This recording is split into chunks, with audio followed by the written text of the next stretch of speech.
প্ৰায় 40টা পৰিয়াল ক্ষতিগ্ৰস্ত সাংঘাতিকভাৱে হৈছে, একোৱেই নাই তেওঁলোকৰ। ভাগ্য ভাল ছট পূজা আছিল, মানুহখিনি ছট পূজা যিটো ৰাতিপুৱা যিটো সূৰ্য প্ৰণাম তালৈ গৈছিল আৰু ভগৱানে বচালে, সূৰ্য দেৱতাই বচালে বুলি ভাবোঁ, নহ'লে এইটো জেগাত কেজুৱেলিটি হ'লহেঁতেন। তাৎক্ষণিকভাৱে আপোনালোকৰ পদক্ষেপ কি হ'ব? তাৎক্ষণিক মানুহখিনিক প্ৰথমে চিফ্ট কৰিব লাগিব এটা জেগাত, য'ত তেওঁলোকে যেতিয়ালৈকে কিবা এটা ইয়াত টেম্পৰী হওক বা পাৰ্মানেণ্ট কিবা এটা নহয়, টেম্পৰীটো লাগিবই প্ৰথমতে, চিফ্ট কৰাৰ কথা ভাবিছোঁ। আমি এটা ভেনু চাইছোঁ, আমি তেওঁলোকৰ মেনেজমেণ্টৰ লগত কথা পাতিছোঁ, তেওঁলোকে এগ্ৰী কৰিছে। তাত অকণ কষ্ট হ'ব, কিন্তু বাকী মোবাইল টয়লেট বা আমি মোবাইল বাথৰুম এইবিলাক আছে আমাৰ, সেইখিনিও আমি তাত দিম। এই পৰিয়ালকেইটা যাতে ভালকৈ থাকে তাৰ কাৰণে চাম। এইকেইদিন তেওঁলোক দুখত আছে, 100% সুখ দিব এতিয়া নোৱাৰোঁ, কিন্তু মিনিমামখিনি আমি কৰিম বুলিয়ে ভাবিছোঁ। একচুৱেলি অতি বেদনাদায়ক। আজি পবিত্ৰ ছট পূজা, সেই ছট পূজা উপলক্ষে আমাৰ যিখন এখন একচুৱেলি চাফাই কৰ্মীসকল থকা, আমাৰ অতি সন্মানীয় আমাৰ চাফাই কৰ্মীসকল থকা এখন কলনী, বহুত পুৰণা কলনী। আৰু তেখেতসকলে ছট পূজা উপলক্ষে তেখেতসকলে নদীৰ ঘাটলৈ গৈছিলে। সেই মুহূৰ্ততে দুৰ্ভাগ্যজনকভাৱে ইয়াত অগ্নিকাণ্ড সংঘটিত হ'ল।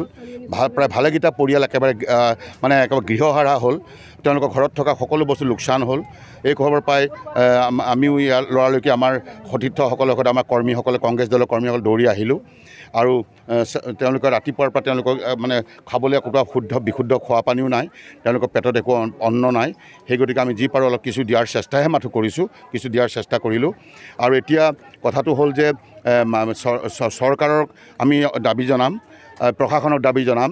কাৰণ কথাটো হৈছে যে আমাৰ যিটো আমাৰ চৰকাৰী সাহায্য বিশেষকৈ গৃহহাৰা মানুহখিনি, যিটো আমাৰ নেচাৰেল কেলামিটিজ হ'লে যিটো আমাৰ সাহায্য প্ৰাকৃতিক দুৰ্যোগত পৰিলে তেওঁলোকৰ যিটো সাহায্য পায়, মই সেই সাহায্যটো আছেই।